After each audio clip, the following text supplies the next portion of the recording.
भारतले गणतन्त्र दिवस मनाउँदै गर्दा भारतकै 1 दर्जन राज्यले मनाए कालो दिवस, मोदीलाई ठुलो झड्का।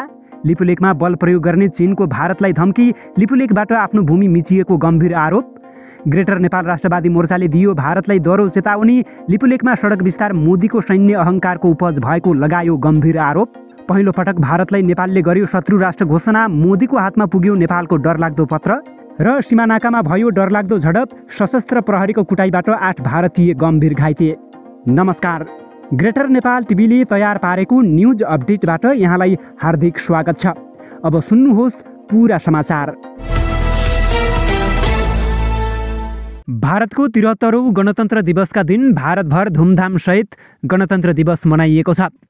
तर सिक्किम, काश्मीर, आसाम, त्रिपुरा, मिजोरम, हैदराबाद, पन्जाब, नागाल्यान्ड र मेघालयका जनताले भने कालो झण्डा फहराउँदै आजको दिनलाई कालो दिवसका रूपमा मनाएका छन्। आफ्नो देशलाई भारतले जबरजस्ती विलय गराएको तथा आफूहरूमाथि भारत सरकारले चरम अन्याय गरेकाले आफूहरूले कालो दिवसका रूपमा आजको दिनलाई मनाएको बताएका छन्। ती राज्यहरू भारतले पछि मात्रै भारतमा विलय गराएको थियो, त्योभन्दा पहिला यी राज्यहरू स्वतन्त्र रहेका थिए। कालो झण्डा फहराएको तथा कालो दिवस मनाएको भन्दै प्रहरीले धेरै राज्यका नागरिकलाई पक्राउ गरेको छ। कालापानी क्षेत्रमा चिनिया सेनाले बल प्रयोग गर्ने चेतावनी दिएको छ। लिपुलेक क्षेत्रबाट भारतीय सेनाले चीनमा पनि घुसपैठ गरिरहेकाले बल प्रयोग गरेर भारतीय सेनाको घुसपैठ बन्द गराउने चेतावनी दिएको हो। चीन सरकारको मुखपत्र ग्लोबल टाइम्सले यो खबर सार्वजनिक गरेको छ। उक्त पत्रिकामा चिनिया राज्य परिषदका काउन्सिलर तथा विदेश मन्त्री वाङ यीले भारतले लिपुलेक क्षेत्रबाट आफ्नो सीमामा घुसपैठ गरिरहेकाले तत्काल यस्ता गतिविधि रोक्न आग्रह गरेका छन्। यदि यस्ता गतिविधि गर्न नछाडे देशको सम्प्रभुता जोगाउनको लागि बल प्रयोग गरिने चेतावनी दिएका छन्। ग्रेटर नेपाल राष्ट्रवादी मोर्चाले लिपुलेकमा सडक विस्तार मोदीको सैन्य अहङ्कारको उपज भएको आरोप लगाएको छ।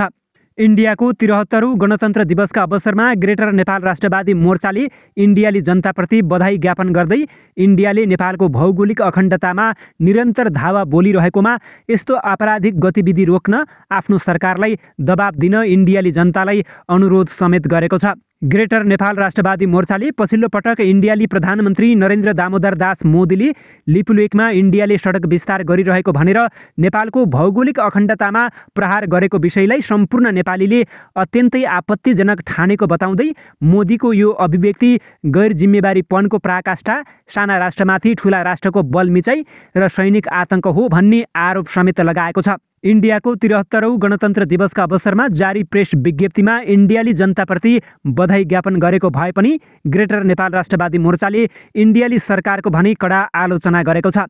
मोर्चाका अध्यक्ष फणिन्द्र नेपालद्वारा जारी विज्ञप्तिमा भनिएको छ, एकातिर सैनिक दम्भका साथ ग्रेटर नेपालको 60,000 वर्ग किलोमिटर भन्दा बढी जमिन कब्जामा राख्नु र अर्कोतिर महाकाली नदी पूर्वको लिम्पियाधुरा, कालापानी र लिपुलेक लगायतका क्षेत्र सैनिक आडमै राजनीतिक नक्सामा राखेर अतिक्रमण गर्नु इन्डियाको सैन्य अहङ्कार सिवाय अरू केही होइन।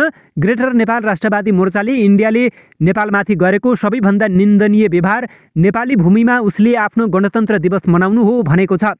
मोर्चाले अगाडि भनेको छ, इन्डियाका लागि यो कुरा सामान्य लागिरहेको हुन सक्छ, तर बाँकी विश्वका लागि यो निकै दुःखदायी घटना हो।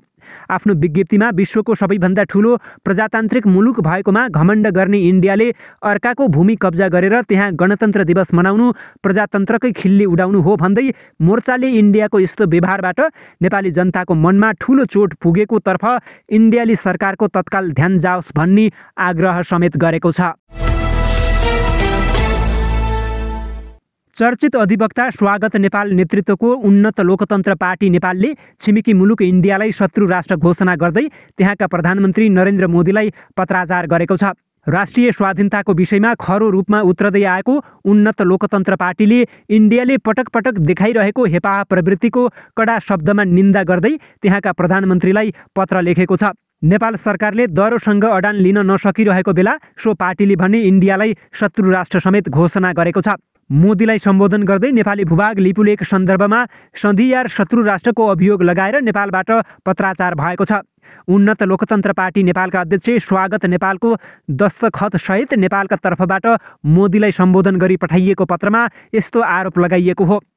नेपालका सबै राजनीतिक दलहरूले लिपुलेख प्रकरणमा भारतको हस्तक्षेप बन्द गर्न अनुरोध गर्दै प्रेस विज्ञप्तिहरू सार्वजनिक गरिरहेका र नेपाल सरकारले पनि लिपुलेख नेपालको भूमि भएकाले भारत सरकारलाई ध्यानाकर्षण गराएको थियो। तर पनि भारत सरकारका प्रधानमन्त्री र जिम्मेवार अन्य पदाधिकारीहरूले नेपाली भूमिमाथि धावा बोल्ने काम गरिरहेका छन्। यस्तै परिप्रेक्ष्यमा मोदीलाई र मोदी नेतृत्वको भारतलाई सन्धियार शत्रु राष्ट्र घोषणा गरिएको हो। प्रस्तुत छ मोदीलाई सम्बोधन गरी पठाइएको पत्रको पूर्ण अंश। मोदीजी, हामी तिमीलाई आध्यात्मिक मान्छे नै ठानेर झुकिएका रहेछौँ। तिमी त छिमेकीको घरमुली कमजोर देखेर छिमेकीकी आमा बलात्कार गर्ने दानव रहेछौ। तिमीले नेपाल मात्र होइन सिमाना जोडिएका सबै छिमेकीका आमा विरुद्ध दुर्व्यवहार र हातपात गरेका छौ। तिमी दक्षिण एसियाली क्षेत्रीय आतंकवादको नेता हौ। अध्यात्म र दर्शनको बुर्का लगाएर आफ्नो दानवीय चरित्र लुकाउँदैछौ। छिमेकीको मातृ बलात्कार गर्नेवाला मित्र राष्ट्र हुँदैन, सन्धियार शत्रु राष्ट्र हुन्छ। तिमी हिन्दूको नाममा कलङ्क हौ। तिमीले विश्वमा धेरै हिन्दुत्व र आध्यात्मिक राजनीतिको भाषण गर्दै हिँड्यौ। तर तिमीले बुझ्नुपर्छ कि विश्वमा आध्यात्मिक राजनीतिको नेतृत्व तिमीले होइन, हामीले गर्छौँ। किनकि छिमेकीकी आमालाई सङ्कटका बेला बलात्कार गर्नेवाला आध्यात्मिक र हिन्दू हुन सक्दैन। र अध्यात्म र दर्शनको विश्व नेतृत्व गर्न भौगोलिक रूपमा देश ठुलो भइरहनु पर्दैन। तिमी कौरव हौ, हामी पाण्डव हौ, त्यसैले हामी तिमीलाई थोरै हतियारले पनि जित्नेछौँ। अन्यायका विरुद्ध निहत्था भए पनि आक्रमणमा उत्रिन गीता, रामायण, महाभारतले नै हामीलाई सिकाएका छन्। तर त्यसपूर्व एकपटक क्षमा दिएर हेर्नुपर्छ भनिएको छ। त्यसैले हामी नेपालीमा क्षमाको संस्कार रहेको छ। तिमी सुध्रन्छौ भने हामी तिम्रो मूर्खतालाई पुनः एकपटक क्षमा दिन्छौँ। नत्र चाँडै नै अब यो संसारका सबै विद्यालयका विद्यार्थीले आफ्नो टेबलमाथि इन्डियाविहीन गोलब राखेर इन्डिया भन्ने देश यता कतै थियो भनेर खोजिरहेका हुनेछन्। पहिला त हाम्रा गोर्खा रेजिमेन्टका नेपालीहरूले तिम्रो हतियार तिमीलाई नै बुझाएर तिमीमाथि खुकुरी दाग्नेछन्। र बेलायती सेनाबाट मात्र होइन, पछिल्लो समयमा अमेरिका लगायत अन्य देशमा सैनिकमा रहेका सारा नेपालीहरू तिमीलाई धुलिसात गर्न आक्रमणमा उत्रनेछन्। हिजो तिमीलाई स्वतन्त्र गराउन अङ्ग्रेजसँग खुकुरी मात्र लिएर तोपका विरुद्ध भिडेका नेपालीहरूसँग आज त आधुनिक हतियार पनि छन्। भौगोलिक रूपमा इन्डियालाई खत्तम गरिसकेपछि तिमी विरुद्धको घृणा प्रदर्शन गर्दै करोडौँ नेपालीले एकैपटक थुकेरै गोलबबाट इन्डियाको नक्सा मेटाइदिनेछन्। के तिमी सुध्रन चाहन्छौ अथवा कौरव जस्तो युद्धको लागि आत्मविनाश निम्त्याउन चाहन्छौ? निर्णय लिनु पूर्व तिमी यो विचार गर कि संसारका हिन्दू नै तिम्रो विरुद्धमा छन्, संसारका इस्लामहरू तिम्रो विरुद्धमा छन्, संसारका बुद्ध मार्गीहरू तिम्रो विरुद्धमा छन्, संसारका क्रिस्चियनहरू तिम्रो विरुद्धमा छन्। सबैभन्दा महत्त्वपूर्ण त हिन्दूहरू नै तिम्रो विरुद्धमा छन्। त्यसैले तिम्रो कारणले विश्वयुद्धको खतरा छ र अर्को महाभारतमा पनि जित सत्यको हुनेछ। जित हाम्रो हुनेछ। बुद्धभूमि, शिवभूमि, सीताभूमि, मनुभूमि, व्यासभूमिको जित हुनेछ। त्यसैले तिमीले आफ्नो विनाश ननिम्त्याऊ। नेपालको मिचेको भूमि छोड, टिस्टादेखि काङ्गडासम्मको भूमिबाट तुरुन्त आफ्नो पुरानो भूमिमा जाऊ। आशा छ तिमीले आफ्नो काल निम्त्याउने छैनौ। स्वतन्त्र स्वाधीन नेपाली नागरिकको तर्फबाट स्वागत। नेपाल अध्यक्ष, उन्नत लोकतन्त्र पार्टी एडीपी।